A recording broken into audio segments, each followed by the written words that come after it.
2024 के लोकसभा चुनावों से पहले राज ठाकरे के बीजेपी के साथ आने की खबरों ने उद्धव ठाकरे की नींद उड़ा दी है।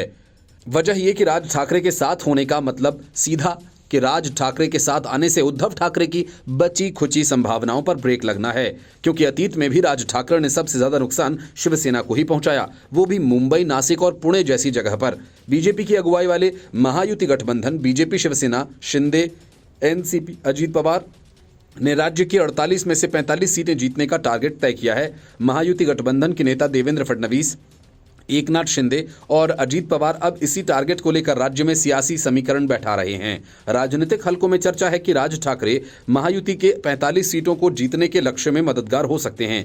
यही वजह है कि मुंबई बीजेपी के नेताओं ने राज ठाकरे का मन टटोलना शुरू कर दिया। राज ठाकरे की महाराष्ट्र नवनिर्माण 2014 से 2019 के लोकसभा चुनाव में नहीं लड़ी थी। इससे पहले पार्टी ने 2009 में लोकसभा चुनाव लड़ा था तो शिवसेना को नुकसान उठाना पड़ा था।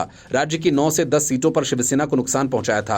कई सीटों पर मनसे के उम्मीदवारों को 1 लाख तक वोट हासिल हुए थे और इसके चलते राज्य के 2009 के चुनावों में कांग्रेस को 17 और एनसीपी को 8 सीटें हासिल हुई थीं, जब बीजेपी और शिवसेना 9 और 11 पर सीमित रह गई थी। इसी साल हुए विधानसभा चुनाव में पार्टी को 13 सीटों पर जीत भी मिली थी। मुंबई में मनसे को 24% वोट हासिल हुए थे और शिवसेना 18% वोट के साथ पीछे रह गई थी। तब राज्य में मनसे को 5 से 7% वोट मिले थे। मनसे के आक्रामक चुनाव प्रचार ने शिवसेना को भारी नुकसान पहुंचाया था।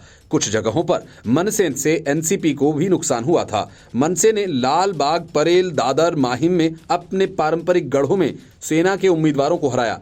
3 दशक से अधिक समय तक परेल, दादर और माहिम विधानसभा क्षेत्रों पर सेना का कब्जा था। परिसीमन के बाद निर्वाचन क्षेत्रों को विलय कर दिया गया।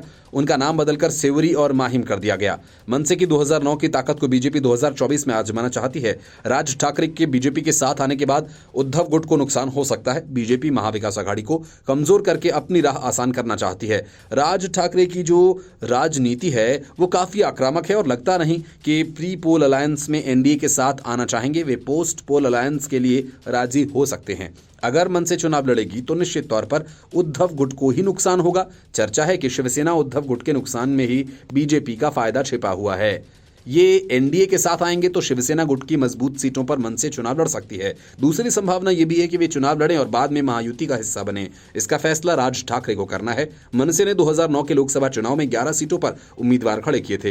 राजनीतिक हलकों में चर्चा है कि पार्टी अगर चुनाव में उतरती है तो 2009 की तर्ज पर कुछ सीटों पर चुनाव लड़ सकती है। मनसे के चुनाव लड़ने से मुंबई की सभी 6 सीटें यूपीए को मिली थी। 5 सीटों पर कांग्रेस और 1 सीट पर एनसीपी जीती थी। Bureau report, news of India.